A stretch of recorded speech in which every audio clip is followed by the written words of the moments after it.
Hello again. It is Naja Amatula, the truly beautiful and inspired teacher. And the first topic is kids' behavior. Dun, dun, dun. Why would you start off with the hardest thing? Well, because, let's just go ahead and get it out of the way. Let's polarize people. Let's make them angry. Just kidding. Let's all get on the same page. Hopefully I won't make you that mad, because I think that you'll see the logic in my theories. And it's not just about my theories, though. Please leave your comments. Please leave your questions. Please let me know what you think. I am open. So I'm not on here talking about stuff because I think that I know everything, because I do not. I do study. Hey, Lamar. Did I tell you I was going to do this when we talked the other day? Maybe I didn't. When I'm not on here talking about this because I think that I know everything. I am fully aware that there are a bunch of things I don't know. I'm 6 years in the game, and 6 years is not, sorry, I didn't tell you. 6 years is not that many years. And so, it's years, but it's not that many years. So I know that there are people who know way more things than I know. I know that there are people who are going to agree with me, people who are going to disagree with me, and I want that, because the more we talk about, the more we figure out, different opinions will inform our opinion and will inform our understanding of things. I'm going to talk a little bit about parents and parenting, not maybe not that extensively, but I'm going to talk about it. And yeah, so here we go. The other reason I decided it's enough and to teach somebody who has 5, 4, 3, 2, 1, or 0. Oh, enough years. Thank you. Appreciate it. Thanks for the validation. So I am gonna talk about this because if you work at an urban school, you maybe didn't have a long enough winter break. Why? Because we spend so much time trying to put out fires. If you teach middle school, if you teach anywhere where everybody's not just happy, glowy, sunshiny, super excited about going to school all the time. So let me take a pause to say, I think people should be more excited about school. However, love of education is learned. Love of education is taught. Love of education is caught. Love of education is not innate. It's not innate, probably to anybody. Maybe there are a few rare people who would figure out throughout the course of their life that they just love to learn. Those people are the minority. Most of us who love education, who love learning, who love school, were taught to. Were ingrained to. So that's the first thing. Note to parents, if you want your kids to love school, you have to talk nice about school. If you want your kids to love learning, you have to talk nice about learning. Also, if you want your kids to engage consistently with books or learning, they should probably see you engaging consistently with books or learning. And that is not me getting on anybody's case, because I don't even remember the last time I read a book. I do listen to audiobooks, which is a good life hack. Shout out to technology. But I haven't read a book not since I had a baby, but except for summer breaks, I haven't read a book in forever. So I get it. And that's as a teacher, which sucks. I'm about to have to read one of my first books during the school year in order to teach it. So there we go. Okay, so kids' behavior. Maybe I should put it in categories. So we have, I should. We have like super minor behavior issues. We have major behavior issues. I might end up having to break those down into subcategories, but we'll start there. And we all know what these categories are. We all know about the things that they entail. And category 1, the minor stuff, talking too much, talking out of turn, being out of your seat, bothering your neighbor, running in the halls, not being in dress code. I was trying to think of high school things as well as middle school things. Not turning in assignments, being late to class, breaking whatever the classroom rule is, whether it's phones or being on YouTube instead of on Google Classroom, or I think that kind of covers it. Not turning in assignments. I don't know if I said that. Copying off of your neighbor. So those are the minor ones, right? And then we've got the major ones: fighting, cussing people out, bullying, excessive name calling and making fun, causing disruptions of various kinds, whether it be with your phone or with your voice volume or with your, hand gestures or your language, using inappropriate language at school. We got some throwback watchers. Hey Josh, hey Clint. Yeah. I'm trying to think. Did I say fighting? I'm sure I did. Excessive truancy, ditching. I think some people would put ditching in the high flyer category. If you think of any others, let me know. So we've got minor and we've got major.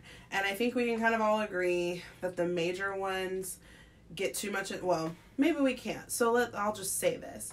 I've heard lots of teachers say at various schools in various settings that we spend too much time talking about and thinking about the kids who participate in the major infractions category. Why? Because they make up, I want to say Mr. Brown told us it's like 15% of kids, which is a small number. And we should be paying more attention to serving our 85% and not as worried about our 15%. So if you have 100 kids, 15 of them are fighting and cussing people out and acting crazy. Like, only deploy a small amount of resources to fixing those 15 kids and give all of your attention to the 85. So pause. Here's a philosophical moment, because some people would say, no, give those a lot of attention so that they can rejoin the 85 and be part of the group because they deserve to get educated too. Absolutely. Everybody deserves to be educated. And yet, there's difficulties. Yeah? So, there is a philosophical theory. Somebody who knows philosophy can tell me where it came from. I don't know. I only took intro to philosophy. But the statement is, some people believe in utilitarianism and doing the greatest good for the greatest number, right? And I think most teachers kind of have to arrive at that place at a certain part of their career, or else they're going to drive themselves crazy. I think burnout comes from trying to save the 15%. I think burnout comes from putting too much energy into saving everybody, right? So there are programs, and if any of my avid teacher friends are watching, they're like, no, we believe in educating all kids. We do believe in educating all kids. When I'm teaching the AVID elective and certain kids have been selected to join my class because they are first generation high school, will be first generation high school or college, high school grads, college attendees, college grads, or their behavior problems, or they are a straight C student or whatever. That's when I'm focusing my attention on the 15%, because AVID has all of these resources built up to cater to the 15%. I can't, unless I teach 7 sections of AVID, which my friend does, and I kind of want his job. Actually, I have 2 friends who do that.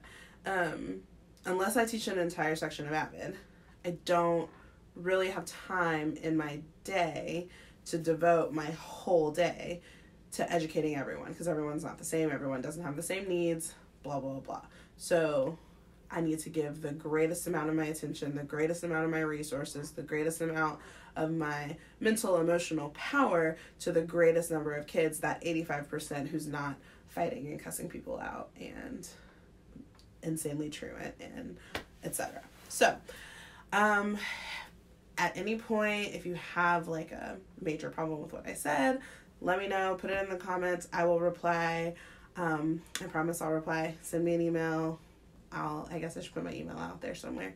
And we can have discussion about it, and I will address it. If you say something that I'm like, oh my gosh, yeah, that totally, people need to hear that, I'll totally address it on the next episode. Maybe I'll start having catch-up episodes where I just go back and address various topics. So that's the first part. So now we're focusing on this 85%, yeah? So this 85% of students is doing these minor behaviors. So then, in that category, you still have two groups, because you have the kids who are doing these minor misbehaviors sometimes, and then you have the kids who are compounding these minor misbehaviors to make them feel like major infractions. There's a difference between the kid who, and we've all seen the meme now, you can move my seat, I'll talk to whoever you put me by. You have the kid who literally never stops talking, who, it's hard to get through a lesson because they never stop talking, who's always writing sentences in detention, whatever your consequences for minor infractions. You have that kid, but then you have the kid who, 4 days out of 5 is great, and then, once a week he just has a day where and why do I keep saying he or she, because girls are very talkative, where they just can't lock it up. And so they are, and by the way, side note, I am in the process of getting all of my gender neutral and ableist language, non-ableist language worked through. That is it's not the environment that I grew up in, but it is something that I'm very open to. So those of you who care about those things, feel free to let me know where I've made mistakes, and I will do everything in my power to fix them. So students, children, and okay, so there are all kinds of ways. I was in a meeting on Wednesday where we spent over an hour really just talking about what the rules should be, because there are some of us who believe that you shouldn't make a rule that you don't intend to enforce. And then there are others of us who believe that you create rules and teach kids how to follow rules with the tacit understanding that those rules are going to be broken, but it doesn't matter.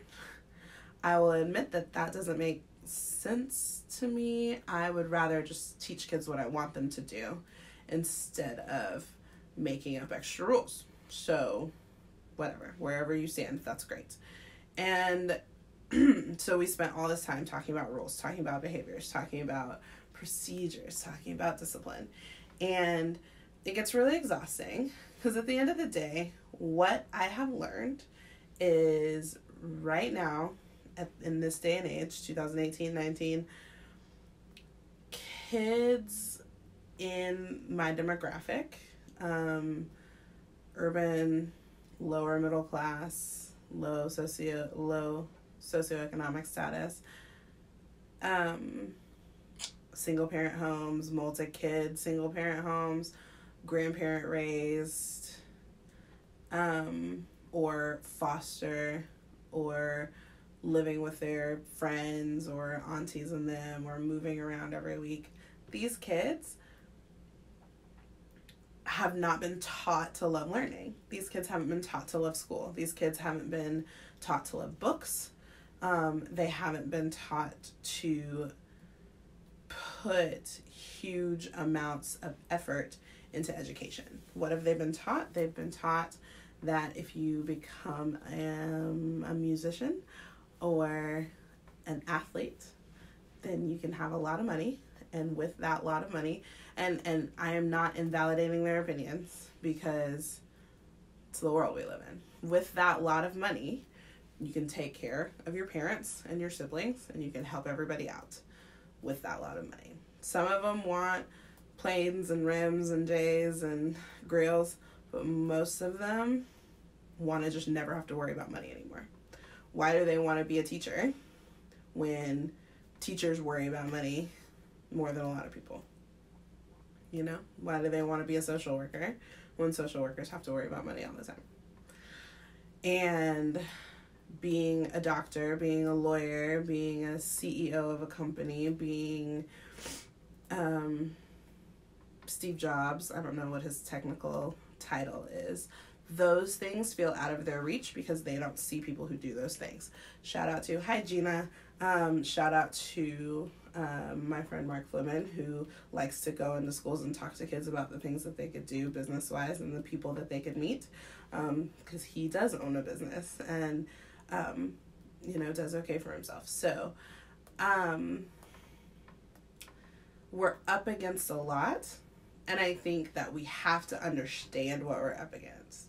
Where I differ from some people is that I think we have to understand what we're up against. We don't have to bow down to it. Okay, so I believe that instead of catering to the idea that the only thing you can hope for is that you'll make $35 million a year like Russell Westbrook or LeBron James, you should hope that you have a tech startup and make $100,000 a year and still be super happy and comfortable because $100,000 a year is fine. Or that you can become a lawyer and make, still $200,000, $300,000 a year, depending on what kind of lawyer. Be in corporate law, make that money, right? I think, and shout out to that commercial that LeBron and whoever that ballerina was did. Hi, Lisa. I don't know how we teach them that more explicitly, because they're watching their friends and family members struggle and they're thinking, we got to get that money. We got to get that money. Who makes that money? Athletes and musicians. Oh, and drug dealers. We got to get that money. How do we get their minds off of money and onto happiness and life, right? Because while I do think they can be happier, hey Glenn, while I do think they can be happier than they would imagine they could have been as a doctor or a lawyer or a CEO or and I say doctor, anything in the medical profession, right? Because nurses don't make as much as they should, but they make more than average Joe. Anesthesiologist, phlebotomist, isn't that the one that takes the blood? And, law, there are people who work in the law industry who don't necessarily practice law the way we think of practicing law. There's all these like niche industries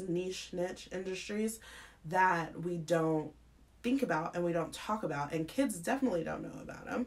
So they don't know that you can make six figures doing a lot of things. You actually can make six figures in education, perhaps just not in public education as a teacher. You have to move up from there. So anyway, we've got to sell kids bigger dreams, and that's on parents, that's on family members, that's on big brothers and sisters and cousins and aunties and uncles. We have to inspire them, and I think somehow we have to get their minds off of money so that they can think about other things. We have to expose them to ideas into education. Shout out to Poetry and Chill for doing these workshops, these poetry workshops for kids so that they can be exposed to the arts. Shout out to everybody who teaches dance. Shout out to Shatima for her dance company. Shout out to everybody who teaches music or who lets kids do music. One interesting note Hey, Erica. One interesting note is that, side note, Erica, you definitely are partial inspiration for this. I've been watching your lives on Instagram. I lost my train of thought. It's okay. One of the things that we can do for them, as a community, one of the things that's fallen by the wayside, we used to all go to church, and I'm not saying this as a religious person, I'm saying this as like just a literal statement of fact. We used to all go to church, or at least primarily go to church, and because we were all there in those churches, we had choirs and youth choirs and mime programs, and we always put on a Christmas play and an Easter play. And so when there wasn't enough arts in the schools, there were still arts in the churches. And now, I know because I do still go to church, churches are begging people to come and sing in their choirs and bring their kids and be in their Christmas pageants, and nobody's showing up. So the church is an untapped resource, and I realize the church carries its own complications, but that's still out there. Those of you who are on the fence, parents, those of you who are on the fence about religion, one reason to just go to church is so your kid can be in the youth choir or the pageant or on the dance team or on the mime team. Just a thought. I think also that behavior is learned. I think our kids are learning some stuff from watching TV, to be honest. When I was little, I also know that I was raised by old people. When I was little, I was watching Cosby and a whole bunch of shows on Nick at Night because my mom was older than a lot of moms and my grandparents were older than her. And so what I saw on TV was kids behaving ideally, right? I didn't see, and of course kids are always going to be into mischief, and that's not a problem. That's not what we're talking about here. I didn't see not only kids behaving ideally, but also adults behaving ideally. Love and hip hop wasn't a thing when I was a kid. Real Housewives of whatever city wasn't a thing when I was a kid. And so I think that if all you ever see is people screaming at each other, cussing each other out, fighting, saying whatever they feel like, whenever they feel like it, then you don't have a reason to think that that's not okay. Especially when the people who are doing it make more money than your teachers and your parents. I think that entertainment culture has a huge influence. I haven't decided where I stand on TV for my kid. I know that I'm always careful about what I'm watching when she's around, even though she's still tiny. I don't know what my rules are going to be as she gets older. I don't know, I haven't decided, but I think that we need to have discussions about what we have on TV when our kids are around. I think we need to have discussions about their access to TV shows and YouTube and Netflix when they're not around us. You know, that phone that is supposed to keep them safe also gives them access to a lot of things. So I think we need to talk about that too. I think that as a community, we need to make sure that we are taking care of ourselves and each other and our family members. That family member that you know who's always flying off the handle, or yourself, you know, you need to talk to them about that, right? You need to hang out with them and encourage them to find better ways to express their thoughts and anger. Because if kids see 5-year-olds, 10-year-olds see mom and dad screaming at each other all the time, why do they think that they shouldn't scream at people? Like, teachers are the only people telling them not to scream at each other. If all they hear is you cussing, teachers are the only people telling them not to cuss. If all they see is you smoking weed or drinking, then school is the only place where they're not allowed to smoke weed or drink. Okay? These are not judgments on the behaviors, because here's what I'll say, is that it used to be, couples have always screamed and fought. It used to be that you would wait till the kids went to sleep and you would do it behind closed doors. People have always smoked and drank. It just used to be that you did it behind closed doors, or you did it after the kids went to sleep. I think we got to take better care of each other. We got to take better care of our mental and emotional health. We got to be more careful what our kids see. So I think on that, I am going to wrap up.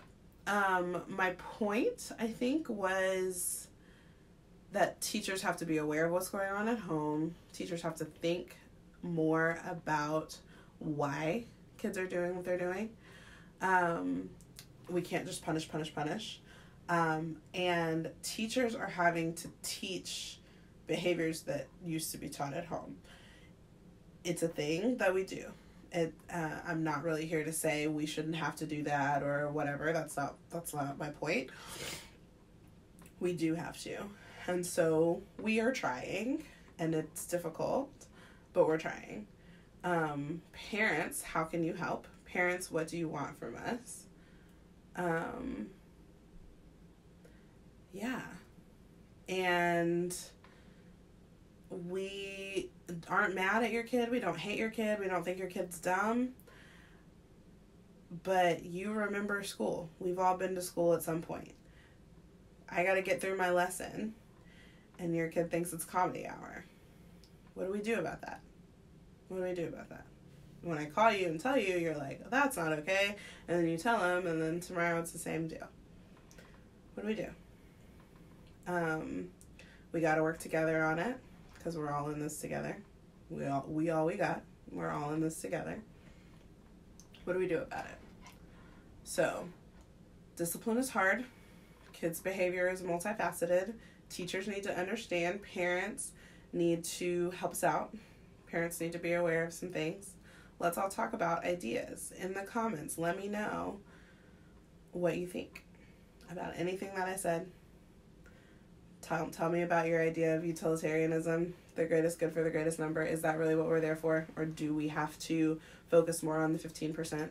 Will fixing the 15% help the whole system? Can we fix the 15%? What does fixing even look like?